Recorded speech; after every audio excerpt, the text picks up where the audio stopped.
mais um CRM Paraíba, eu, Cláudio Orestes, e estou hoje com o Dr. João Modesto neste podcast. Dr. João.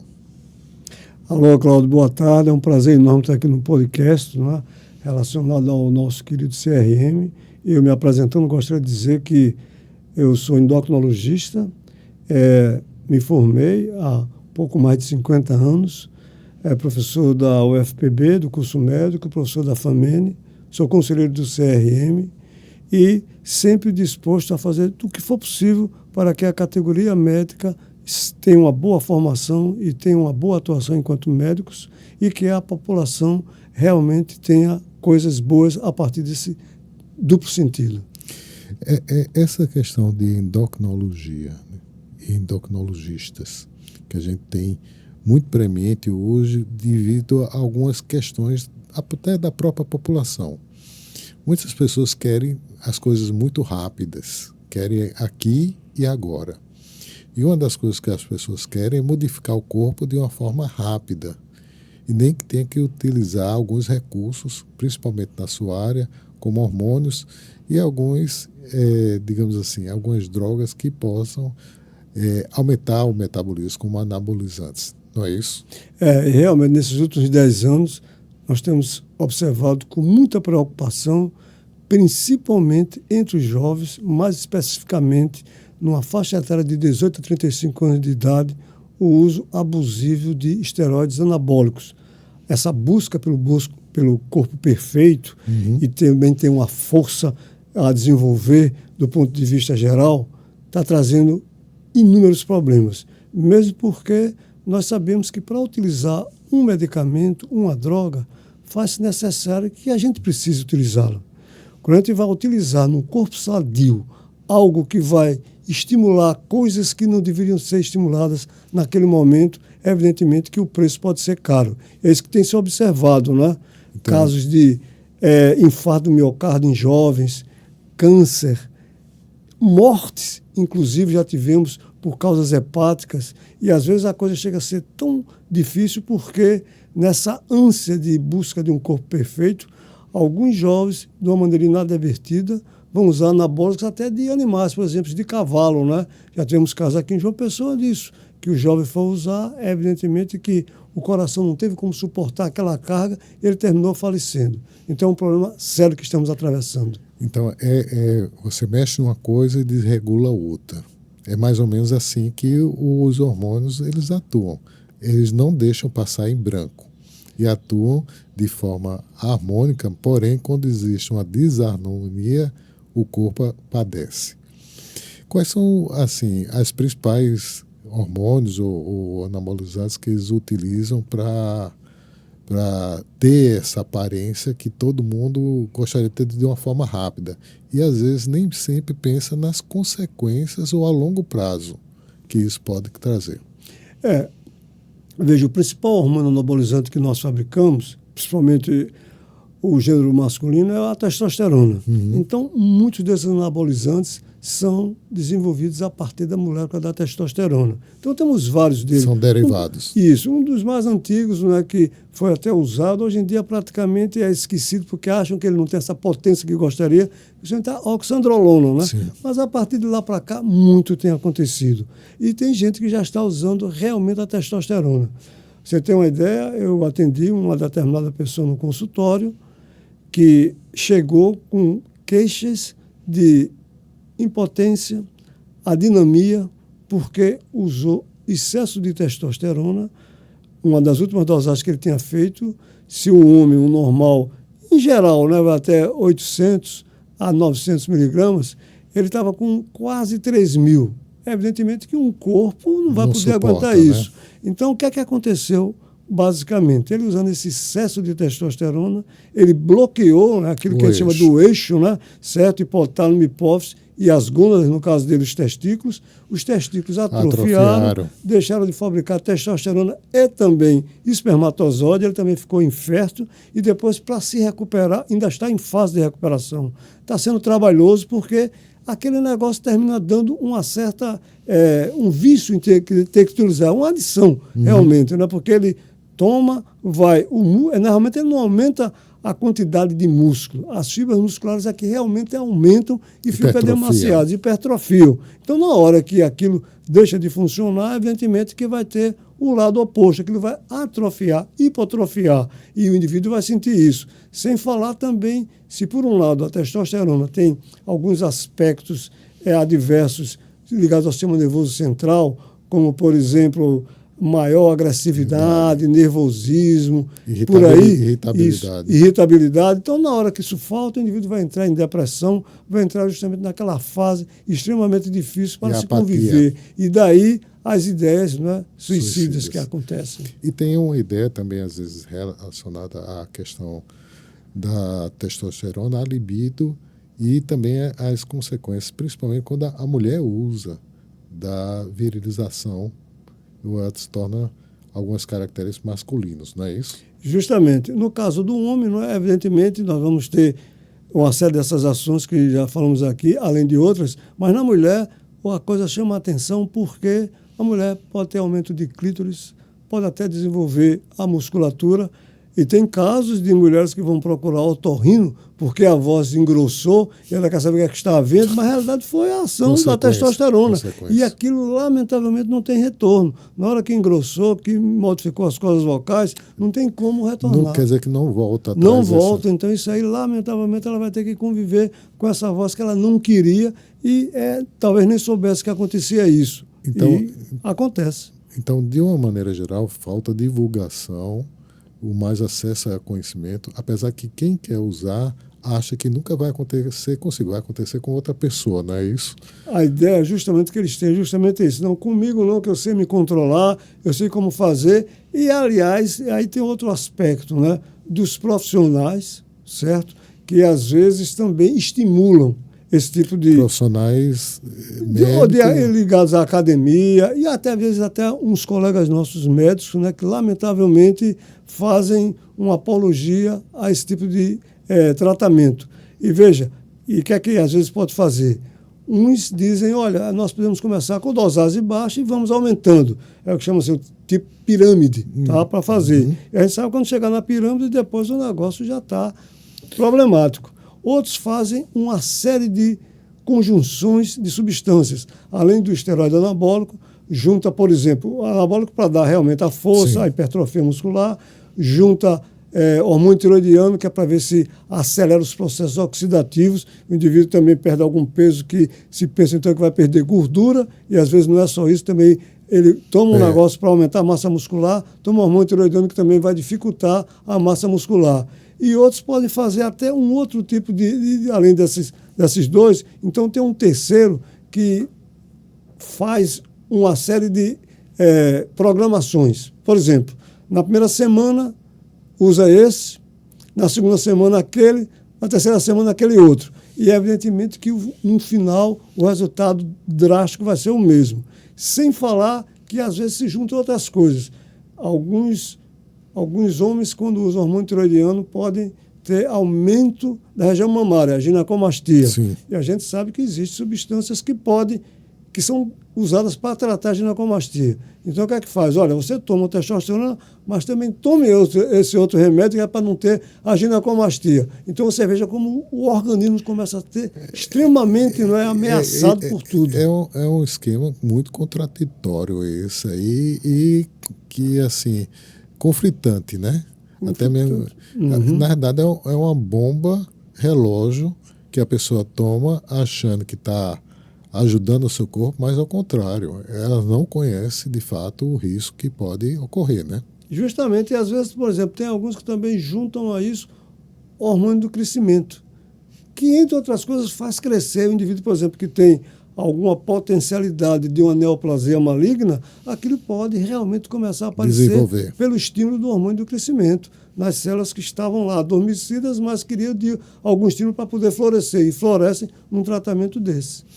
Então, de uma maneira geral, jamais utilizar esse recurso para obter um ganho de massa, de desenvolvimento, principalmente aquelas pessoas que fazem academia e, em potencial, alguma atividade física, né?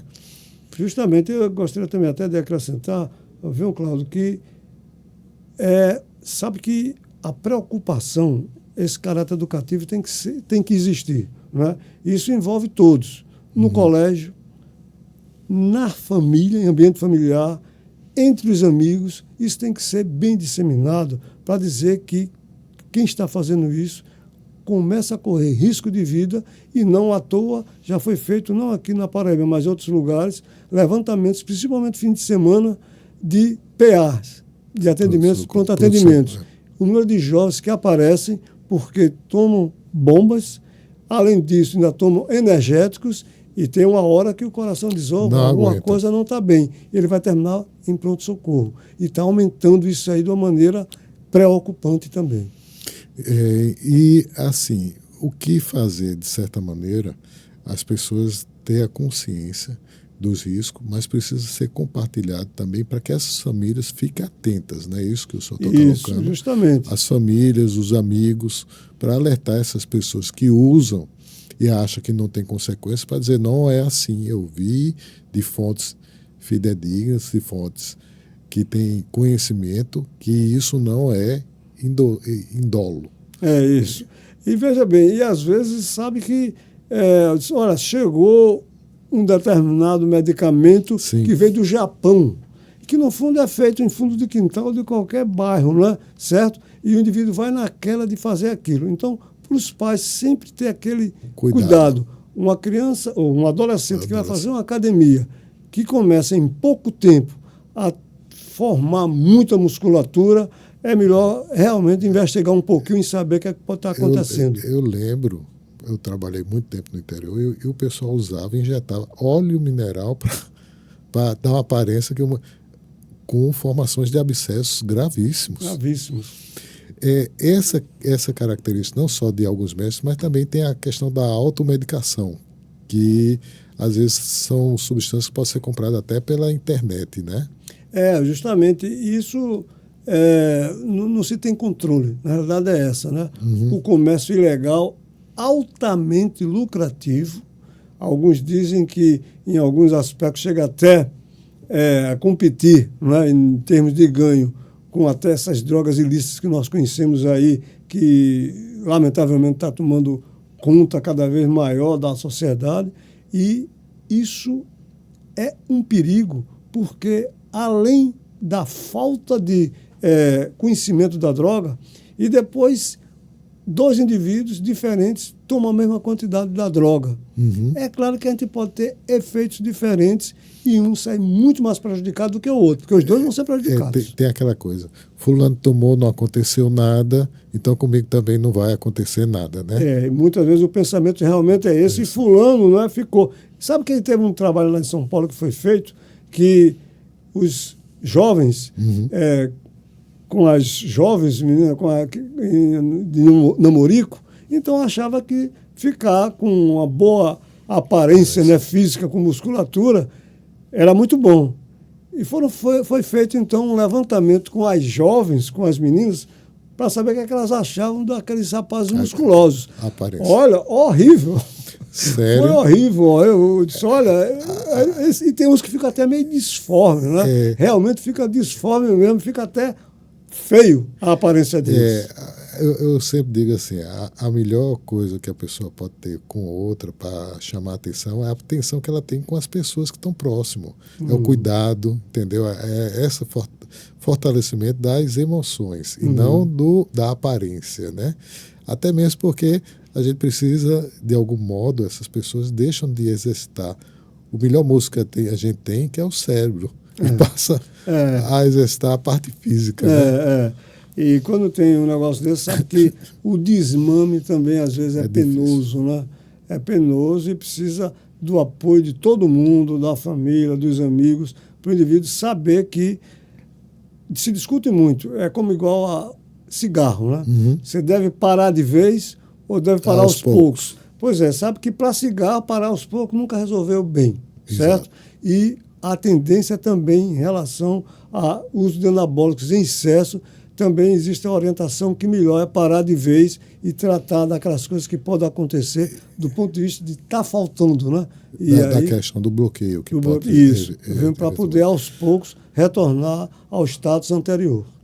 Então, é uma situação grave. Inclusive, eu acho que o Conselho Federal de Medicina, ele até tentou, de alguma forma, orientar os médicos para um controle maior, não foi? Isso, o CFM, né, fez realmente já uma resolução, né, Exato. sobre isso, mostrando a proibição disso aí, porque fica bem difícil fazer um controle geral, porque isso envolveria a sociedade, a polícia, a Anvisa, todos os organismos oficiais, junto com os médicos e a família, para que a gente pudesse ver como combater isso. Agora, é difícil. Existe um programa da Sociedade Brasileira de Endocrinologia, Bomba, Estou Fora, que faz cartilhas sobre isso, desenvolve, faz uma série de palestras em todo o Brasil, mas mesmo assim a preocupação continua grande. Grande, né?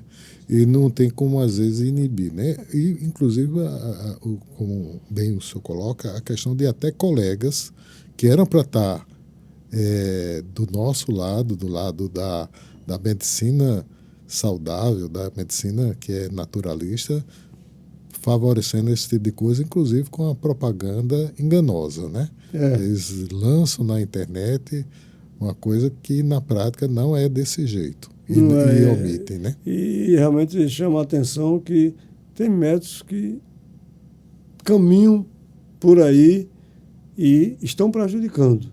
E é por isso que também os conselhos devem estar atentos para, chegando denúncias desses, tem que realmente fazer o que deve ser feito. Então eles vão ser chamados em algum momento à responsabilidade. Isso, justamente. É interessante que você vê esse aspecto de querer ficar forte, querer tudo. Mas o organismo ele tem vários hormônios que interagem e que precisa de algum controle. De uma maneira geral, o que é que a gente observa ao longo do tempo nas pessoas que têm uma queda natural com a questão da osteoporose? Da osteoporose. Veja, a osteoporose, a causa mais comum, evidentemente, é o envelhecimento. É a idade. E na mulher, mais intensamente, pós a falência ovariana na menopausa. Né? Uhum. E a osteoporose a gente poderia, de uma maneira bem sumária, definir como sendo a diminuição da massa óssea, né? Junto com a microarquitetura prejudicada, o que vai facilitar essa questão de uma queda, a um menor trauma, às vezes, ter fratura. Que o grande problema da osteoporose realmente é a fratura. É o risco da fratura. É a fratura que, essa aí, às vezes, a depender do local, por exemplo, a fratura do colo do fêmur. Se sabe que o idoso que fratura o colo do fêmur, 1 em cada 5, em cada 4, falece nos 12 a 24 meses que se segue a fratura. Então é uma coisa muito grave. O indivíduo com 60 anos leva uma queda, com 61 falece, quando a expectativa de vida é de mais de 70. Né? Então, temos todos... Mais ainda, porque a população está envelhecendo. Na época que eu estudava, a pirâmide nossa, né, 30% a 40%, era de 0 a 15 anos. Hoje disso já modificou, né? Completamente. E vai modificar mais ainda. Vez mais. Inclusive a questão da medicina centrada na pessoa, porque cada pessoa tem que se autocuidar também para poder favorecer. Está muito bem, muito bom a nossa conversa, mas a gente tem um tempo e eu gostaria que o senhor fizesse um fechamento, principalmente para a população, um alerta. Desse um recado para esse pessoal. O que eu gostaria de dizer é que a saúde é um bem insubstituível. E para a gente ter saúde, a gente precisa se cuidar, a gente precisa gostar de nós mesmos. Né? E a gente sabe que tem muitas coisas que chamam a atenção da gente para caminhar de uma maneira errônea.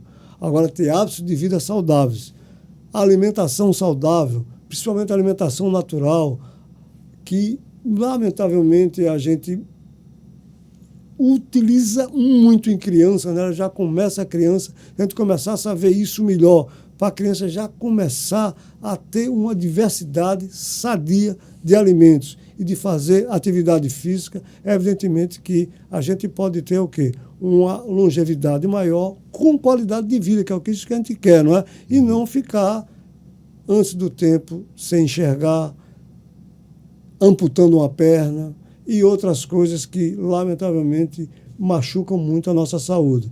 Então, vamos ter cuidado com nós mesmos, vamos fazer as coisas como elas deveriam ser, com hábitos saudáveis. Nós, hoje em dia, temos a saúde é tratada de uma maneira muito profissional. Então, temos nutricionistas, educadores físicos, fisioterapeutas, toda uma gama de profissionais que podem ajudar cada um de nós para ter cuidado com o nosso próprio corpo e ter, evidentemente, uma vida saudável.